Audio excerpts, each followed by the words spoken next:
سنة 1994 طلبوا من راي كروك المدير التنفيذي ومؤسس سلسلة مطاعم ماكدونالدز إن هو يتكلم مع طلبة الماجستير في جامعة تكساس ويقول لهم كلمة تحفيزية أو يشاركهم حاجة من قصة نجاحه.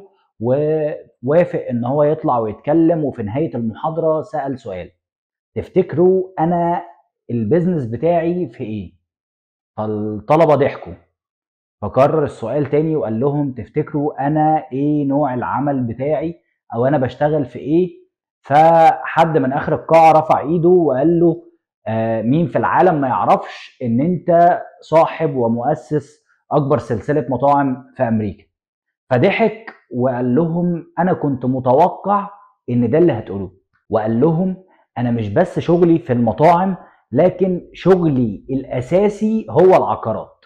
صحيح النشاط اللي ظاهر هو المطاعم، لكن الاهم من المطعم هو العقار اللي موجود فيه المطعم، وكمان المكان اللي موجود فيه العقار اللي موجود فيه المطعم، وده اللي بيساعد على نجاحه وتحقيق مبيعات عالية. ماكدونالدز من أكبر المستثمرين العقاريين في أمريكا بعدد فروع أكتر من 14 ألف فرع، قايمين على فكرة بيع العلامة التجارية والاستثمار فيها، زائد إن هو بيأجر المكان للمستثمر اللي بيستثمر فيه، وده بيمثل حوالي 90% من مبيعات وأرباح البراند، لأنه مش بس بيبيع العلامة التجارية وبيأجر المكان، ده كمان بيبيع المعدات، بيبيع الخامات، وكمان بيكون شريك بنسبة من 4% ل 10% من الارباح. لو انت مستثمر او صاحب مشروع، عايز اقول لك فكر ازاي يكون العقارات جزء من استثمارك، لان العقارات هي اصول، والاصول دايما بتعود على مالكها بمكسب كبير، وبتحفظ قيمة راس المال ضد التضخم.